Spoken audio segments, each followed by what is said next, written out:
Hello viewers, আশা করি সবাই ভালো আছেন। সামনে একটি পুতুল দেখতে পাচ্ছেন, একটা সফট পুতুল। এটা নরম কাপড় দিয়ে তৈরি, অনেকটা মখমল টাইপের কিংবা অনেকটা উলের মতো বলতে পারেন। সাধারণত বাচ্চাদের খেলনা হিসেবে এ ধরনের পুতুল অত্যন্ত জনপ্রিয়। এখানে কিছু প্লাস্টিকের আইটেম দেখা যাচ্ছে, এই যে কালো, এগুলি চোখ এবং নাক হিসেবে ব্যবহার হয়েছে। এখানে একটা রিবন আছে। রিবনটা ডেকোরেশন আইটেম এবং এখানে একটা প্লাস্টিকের একটা বাটন দেখা যাচ্ছে যেটা গোল্ডেন কালারের। আর কিছু অংশে ফেব্রিক হচ্ছে সিম্পল সুতি কাপড়ের, যেমন কানের অংশে দেখতে পাচ্ছেন ডটেড এবং নাকের অংশে আর পায়ের অংশে ডটেড।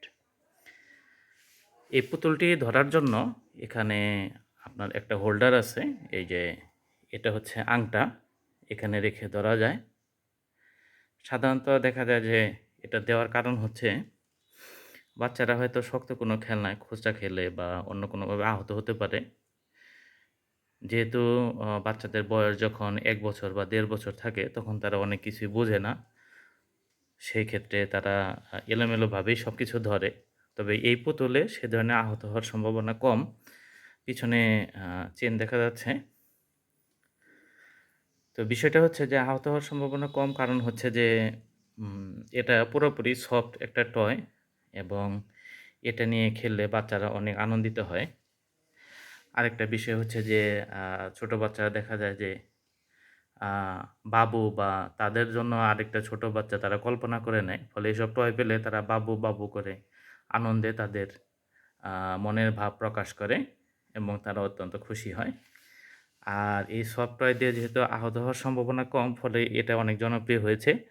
দামও মোটামুটি সস্তা। সাধারণত সাইজ অনুযায়ী এটা ১০০ থেকে আপনার আ ৳৩০০ র মধ্যে ভ্যারি করে। তবে বেশিরভাগ রেগুলার সাইজ সাধারণত আপনার ১০০-১৫০ র মধ্যেই পাওয়া যায় আরকি। তো এই ভিডিওটি করার উদ্দেশ্য হলো যে আমরা ছোট বাচ্চাদের যখন বিভিন্ন ধরনের খেলনা দিব, তখন দুটো বিষয় খেয়াল রাখতে হবে।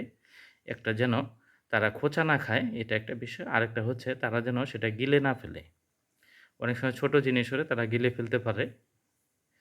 ফলে গিলে ফেলতে পারে। এ কারণে অনেক সতর্ক থাকতে হবে এবং সে বিষয়টা আপনারা খেয়াল রাখবেন। ইনশাআল্লাহ পরবর্তী ভিডিওতে অন্যান্য রিভিউ নিয়ে দেখা হবে। সবাই ভালো থাকবেন, সুস্থ থাকবেন। আসসালামু আলাইকুম।